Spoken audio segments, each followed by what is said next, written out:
ஆகவே தான் நாங்கள் இன்று வல்வெட்டி துறைக்கும் வந்து உங்களை நாங்கள் சந்தித்து இவ்வாறு கதைக்கின்றோம். අපේ පරම්පරා යුද්ධ කරගත්තට අපේ දරුවන්ගේ පරම්පරාවට යුද්ධ කරගන්න ඉඩ දෙන්නේ නැහැ. எமது பரம்பரை யுத்தம் செய்தாலும் எமது பிள்ளைகளுக்கு ஒரு யுத்தத்தை ஏற்படுத்த நாங்கள் கூடாது. நன்றி வணக்கம். இலங்கையினுடைய மக்கள் வாழ்க்கை முறை, கலாச்சார முறை கொஞ்சம் கொஞ்சம் வித்தியாசமானது, கொஞ்சம் நிறைய வித்தியாசமானது. தமிழ் மக்களுடைய ஒரு மாதிரி இருக்கும், முஸ்லீம் மக்களுடைய ஃபெஸ்டிவல் கலாச்சார முறை ஒரு மாதிரி இருக்கும், கிறிஸ்தவ மக்கள், சிங்கள மக்கள் என்று எல்லாருக்குமே தனித்தனியான ஃபெஸ்டிவல்கள் இருக்குது, அந்தந்த தேதிகள் இருக்குது, அந்தந்த காலம் இருக்குது. ஒவ்வொருத்தரும் ஒவ்வொரு விதமான நடைமுறைகளை நாங்கள் வச்சுருக்கோம். ஆனால் வித்தியாசமாக இருக்கும், பார்க்குறதுக்கும் நமக்கு ஒரு எல்லார ஃபெஸ்டிவல் நாம் வந்து கண்கூடாக பார்க்கும்போது அது ஒரு ஒரு கொண்டாட்டகரமான நாட்களாகவே அந்த காலங்கள் இருக்கும். ஆனால் அதை தாண்டி இன்றைய நாளில் இன்னும் ஒரு விஷயம் பேசுபொருளாக மாறி இருக்கிறது. ஜனாதிபதி இன்றைய நாளில் வல்வெட்டித்துறையில் பேசியிருக்காரு. மக்கள் மத்தியில் மக்கள் சந்திப்பு ஒன்று இடம்பெற்றிருந்தது. வடமாகாணத்தில் பல விஷயங்கள் பேசப்பட்டிருக்கிறது.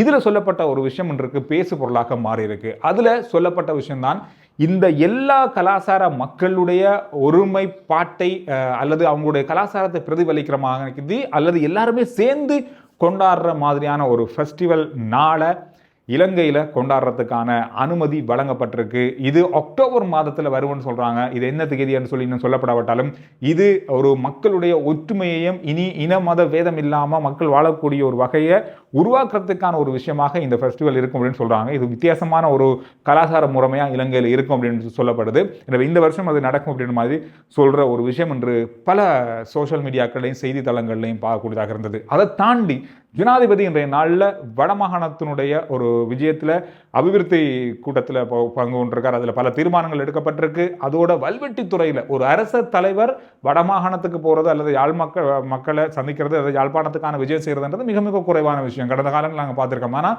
ஒரு அரச தலைவர் யாழ்ப்பாணம் வடமாகாணம் போய் வல்வெட்டித்துறையில் மக்களை சந்திக்கிற அப்படின்றது இன்னும் ஒரு பேசு பொருளாகவும் மாறி இருக்கு. இது ஒரு வித்தியாசமான அரசியல் கலாச்சாரத்தை நோக்கி மக்கள் மத்தியில் கொண்டு போயிருக்கு அப்படின்ற பலதரப்பட்ட கருத்துக்கள் சமூக வலைத்தளங்களை இன்றைய நாளில் பார்க்க கிடைச்சது.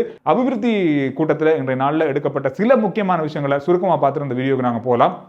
அதாவது இன்றைய நாளில் எடுக்கப்பட்ட தீர்மானங்களில் மிக முக்கியமானது வடமாகாணத்தில் இருக்கிற மக்களுடைய நிலங்கள் அவங்களுக்கே கையளிக்கப்படும், மக்கள் நிலம் மக்களுக்கே கையளிக்கப்படும் என்ற ஒரு முக்கியமான தீர்மானம் எடுக்கப்பட்டிருக்கு. அதோடு வருகின்ற நாட்களில் மிக முக்கியமான இடங்களில் 3 தொழிற்சாலைகள் பரந்தன், காங்கேசன்துறை, அதோட மாங்குளம் ஆகிய பிரதேசங்களில் பெரிய தொழிற்சாலைகள் அமைத்து இளைஞர் யுவதிகளுக்கான வேலைவாய்ப்பு வழங்குவதற்கான வாய்ப்பு, அதோடு மட்டுமில்லாமல் 2000க்கும் அதிகமான போலீஸ் உத்தியோகத்தர்களை வடக்கில் மாத்திரம் சேர்த்துக்கொள்றதுக்கு, அதாவது இலங்கை முழுவதும் சேர்த்துக்கொள்வதற்கான ஒரு வாய்ப்பு இருக்குது. அதில் தமிழர்கள் அதிகமாக, வடமாகாணத்தில் இளைஞர்கள் அதிகமாக அதில் சேர்வதற்கான அனுமதியும் இதில் வழங்கப்பட்டிருக்கு.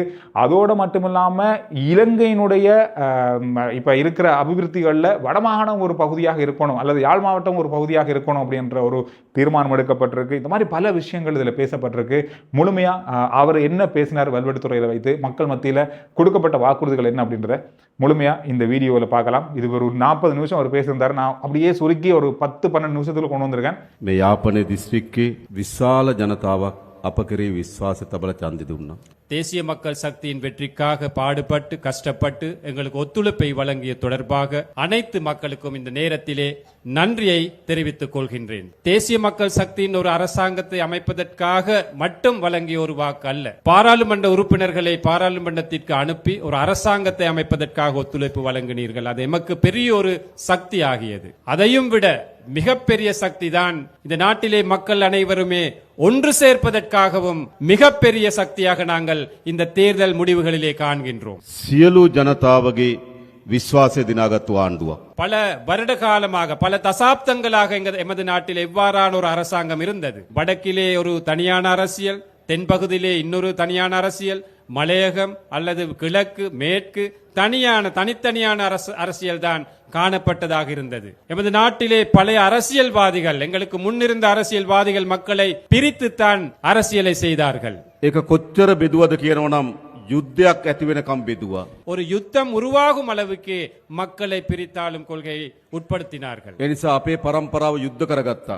ஆகவே எமது பரம்பரை யுத்தம் செய்து கொண்டார்கள். අපිට තවත් බෙදෙන්න ඕනද? නෑ. இலங்கை வரலாற்றிலே நாங்கள் முதல் தடவையாக ஒரு அரசாங்கத்தை அமைத்தோம். மக்களை பிரிப்பதற்கு பதிலாக மக்களை ஒன்று சேர்க்கும் ஒரு அரசாங்கத்தை நாங்கள் அமைத்தோம். இந்த பகுதிகளுக்கு அரசாங்கத்திலே பெரிய அதிகாரிகள், ஜனாதிபதி போன்றவர்கள் இதற்கு முன் வருகை தந்திருக்கின்றார்களா? බෙදුණු ආණ්ඩුවක් තියෙනකොට එහෙමයි. பிரிந்திருக்கும் அரசாங்கம் இருக்கும் போது அப்படித்தான். ஆகவே தான் நாங்கள் இன்று வெல்வெட்டி துறைக்கும் வந்து உங்களை நாங்கள் சந்தித்து இவ்வாறு கதைக்கின்றோம். இவ்வாறு நாங்கள் ஒன்று சேர்ந்ததை மீண்டும் ஒரு முறை பிரிப்பதற்கு அளிப்போமா? නෑ අපි ඔක්කොම එකතු වෙන්න ඕන. இல்லை, நாங்கள் அனைவருமே ஒன்றாக சேர வேண்டும். இம்முறை வரவு செலவு திட்டத்திற்கு தோழர் புதிய ஒரு யோசனை போடுகின்றாராம். நாங்கள் அனைவருக்குமே இந்த நாட்டிலே வாழ்கின்ற ஒவ்வொரு சாரார், ஒவ்வொரு இனத்திற்கு இருப்பது வெவ்வேறான விழாக்கள், வைபவங்கள். ஆனால் சிங்களவர், தமிழர், முஸ்லிம் என்ற வேறுபாடு இல்லாமல், பௌத்தம், இந்து, கத்தோலிக்க, இஸ்லாமியர் என்ற வேறுபாடு இல்லாமல் நாங்கள் அனைவருக்குமே ஒன்றாக சேர்ந்து கொண்டாட வேண்டிய ஒரு விழா வேண்டுமா வேணாமா? අපි සැලසුම් කරලා තියෙනවා. அக்டோபர் மாதத்திலே அனைத்து மக்களுடைய கலாச்சாரம், பண்பாடு, பழக்க வழக்கங்கள், உடை அலங்காரங்கள், உணவுப் பொருள் தயாரிப்பு, உணவு கலாச்சாரம், இவை அனைத்துமே ஒன்று சேர்த்த ஒரு விழாவை நடத்துவதற்காக நாங்கள் திட்டமிட்டு இருக்கின்றோம். අපි ඈත්තුලා හිටියට අපේ දරුවන්ට ඈත්තුලා ඉන්න දෙන්න හොඳ නෑ.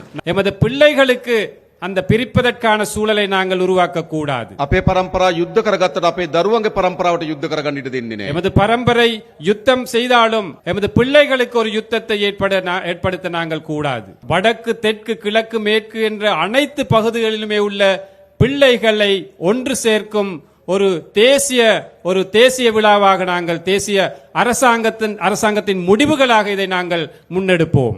இலங்கை வரலாற்றிலே முதற் தடவையாக சாதாரண மக்களுடைய ஒரு அரசாங்கம் அமைக்கப்பட்டிருக்கின்றது. முதலாவதாக இந்த கிராமிய வறுமையை நாங்கள் ஒழித்து கட்ட வேண்டும். අපේ ආණ්ඩුව எமது அரசாங்கம், අපි ඔක්කොම එකතු වෙලා හදාගත්තු ආණ්ඩුව. நாங்கள் அனைவருமே ஒன்று சேர்ந்து அமைத்த அரசாங்கம் ක්‍රමානුකූලව පියවරෙන් පියවර படிப்படியாக මේ ප්‍රශ්න ඔක්කොම විසඳන්න ලෑස්ති අපි. இந்த அனைத்து பிரச்சனைகளும் தீர்க்க தயாராக இருக்கின்றோம். இந்த கிராமங்களிலே, இந்த பகுதிகளிலே வறுமையை ஒழித்து கட்ட வேண்டுமானால் பிள்ளைகளுக்கு நாங்கள் சிறப்பான கல்வியை கொடுக்க வேண்டும், வழங்க வேண்டும். එනිසා තමුන්නාන්සලා මහන්සි වෙන දරුවන්ට උගන්වන්න.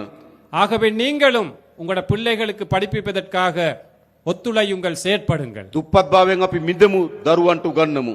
வறுமையிலிருந்து நாங்கள் மீளுவோம், பிள்ளைகளை படிக்க வைப்போம்.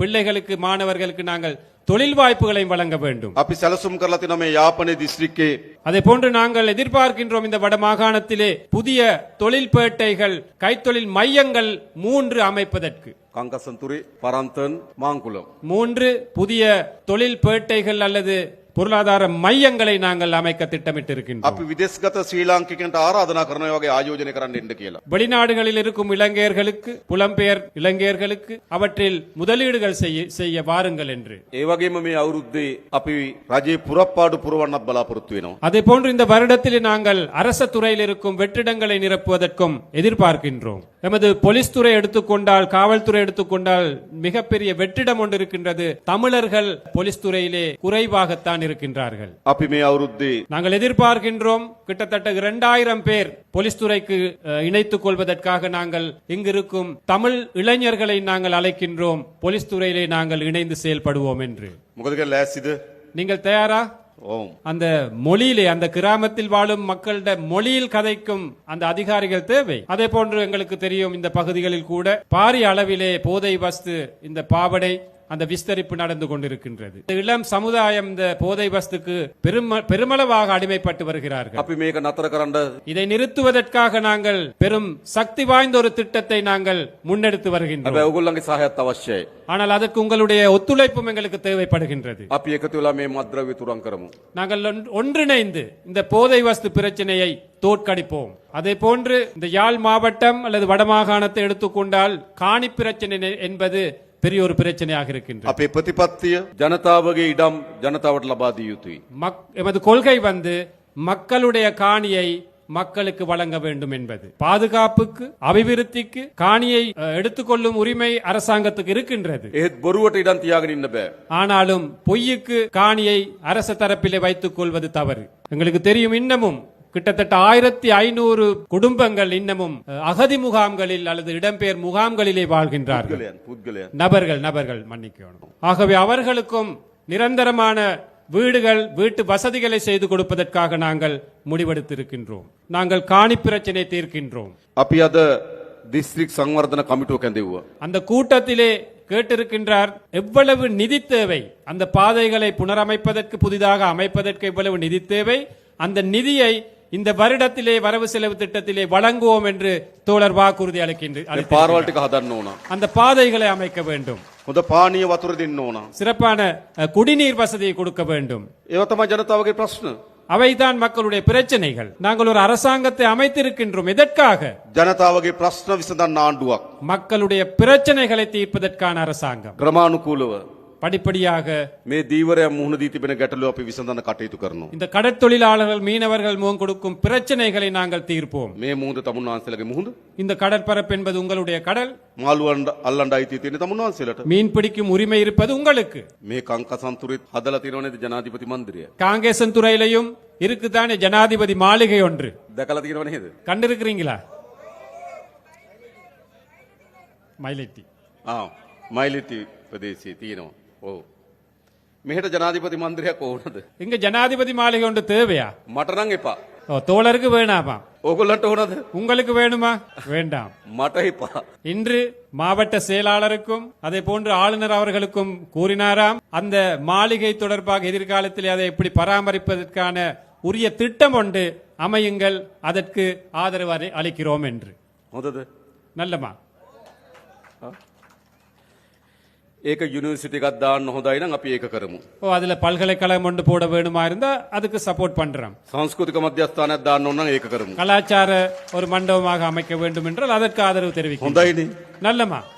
මෙහෙ විතරක් නෙවෙයි නුවරඑළිය මාලිගයටත් අපි ඒක කරනවා. இங்கு மட்டுமல்ல, நுவரெலியாவிலும் இருக்கு, அதற்கும் அப்படித்தான் செய்வோம். අනුරාධපුරයකටත් ඒක කරනවා. அனுராதபுரத்தில் இருக்கும், அதற்கும் அப்படித்தான் செய்வோம். මයියංගනයකටත් ඒක කරනවා. மையாங்கனையில் இருக்கு ஒன்று, அதற்கும் அப்படித்தான் செய்வோம். කතරගමයකටත් ඒක කරනවා. கதிர்காமத்தில் இருக்கு, அதற்கும் அப்படித்தான் செய்வோம். මේ හැමතැනම ජනාධිපති මන්දිර. அனைத்து இடங்களிலுமே ஜனாதிபதி மாளிகைகள். අවර අවතාර කියලා ෆිල්ම් එකක් තිබ්බ නේද? அவதார் என்ற ஒரு படம் இருந்துச்சு, பாத்தீங்களா? අවතාර කමලහාසන් හිටියේ අවතාර. அவதார், ඈ? அவதாரம், අවතාරම්. දස අවතාරම්. தசாவதாரம். ඒ වගේ තමයි ජනාධිපති. එක එක ස්වරූපයෙන් ඉන්න එක එක මාලිගා. ஒவ்வொரு மாளிகைகளும் ஒவ்வொரு விதமாக இருக்கிறது தான் அதுகளை அமைச்சிருக்கு. அதை நாங்கள் மாற்றி அமைப்போம். හොඳයිනේ. நல்லதானே? ரைட். மக்களுடைய பணத்தை வீணாக்க கூடாது இந்த தலைவர்கள். அதே போன்று நாங்கள் கண்டறிந்திருக்கின்றோம், இந்த வடமாகாணத்திலே தென்னை பயிர் செய்யக்கூடிய 40,000 ஏக்கர் காணிகள் இருக்கின்றது என்று. මේ අයවැයෙන් අපි ඒකට සල්ලි වෙන් කරනවා. இந்த வரவு செலவு திட்டத்திலே அதற்காகவும் நாங்கள் நிதி ஒதுக்கீடு செய்கின்றோம். වගා කරන්න කැමති අයට அதில் பயிரிடக்கூடிய அந்த விருப்பமானவர்களுக்கு தென்னம்பிள்ளைகள் அந்த நிலத்தை செய்வதற்கான பணம், பசலையிடுவதற்காக நிதி. ඔගොල්ලෝ වගා කරන්න ලෑස්තිද? நீங்கள் பயிரிட விருப்பமாக இருந்தால் நாங்கள் அவற்றை வழங்க தயாராக இருக்கின்றோம். நாங்கள் அனைவருமே ஒன்றிணைந்த இந்த நாட்டை கட்டியெழுப்ப வேண்டும். தமிழ் மொழியிலே கதைக்கும் அரச துறை ஒன்று எங்களுக்கு இந்த வடக்கிலே தேவைப்படுகின்றது. அதை அமைப்பதற்கு நாங்கள் திட்டமிட்டு இருக்கின்றோம். எமது நாட்டில் மீண்டும் ஒரு முறை மத ரீதியான முரண்பாடு, ජාතිවාදී இன ரீதியான முரண்பாடு, ගැටුමක් වර්ධනය වෙන්න ඉඩ දෙන්නේ ஒரு නැහැ. முரண்பாடு ஏற்படுவதற்கு நாங்கள் இடமளிக்க மாட்டோம். நாங்கள் இனவாதத்தை தூவுவர்களுக்கு නීතිය උපරිමයෙන් ක්‍රියාත්මක කරනවා. சட்டத்தை உயர்ந்த பட்சத்தில் நாங்கள் நடைமுறைப்படுத்த நடவடிக்கை எடுப்போம். காலம் காலமாக இருந்த பாரம்பரிய அரசியல்வாதிகள் கடந்த தேர்தலிலே போட்டியிட்டார்கள். වෙනම රටක් අරන් දෙන්නම් කියලා ඡන්දෙට ඉල්ලුවා. தனியான ஒரு நாட்டை பெற்றுக் கொடுப்போம் என்று தேர்தல்களை போட்டியிட்டார்கள். ஆனால் மக்கள் என்ன செய்தார்கள்? தனியான நாட்டை பெற்றுக் கொடுப்போம் என்று පවුල් වලින් கூறியவர்களை දේශපාලනය කරපු අය அவர்களை நிராகரித்து விட்டு මේ යාපනයේ දිස්ත්‍රික්කයේ අපිට ජයග්‍රහණය අරන් දුන්නා. இந்த யாழ் மாவட்டத்திலே எமக்கு வெற்றிகளை பெற்றுக் கொடுத்தார்கள். ඒකෙන් කියන්නේ මොකද්ද? இதன் செய்தி என்ன? இதனால் கூறுவது என்ன? ජනතාව කැමති එකතු වෙන්න. மக்கள் அனைவருமே ஒன்றாக சேர்ந்து வாழ விருப்பம். ජනතාව ගාව ජාතිවාදේ නෑ. மக்கள் மத்தியிலே இனவாதம் இல்லை. கடந்த அரசியல் மேடையிலே பல மேடைகளிலே பிரிந்திருந்தார்கள். දැන් මොකද වෙන්නේ? இப்போ என்ன நடக்குது? අන්න ඊයේ සාකච්ඡා තියලා එකතු වෙන්න நேற்று அவர்கள் கலந்து ஆலோசிக்கின்றார்கள் ஒன்று சேர்வதற்காக. බලනකොට කවුද? யார் அதில் இருப்பவர்கள்? එක්කෙනෙක් මහ බැංකුවට ගහලා.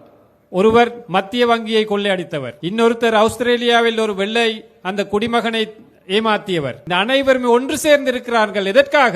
බේරෙන්න.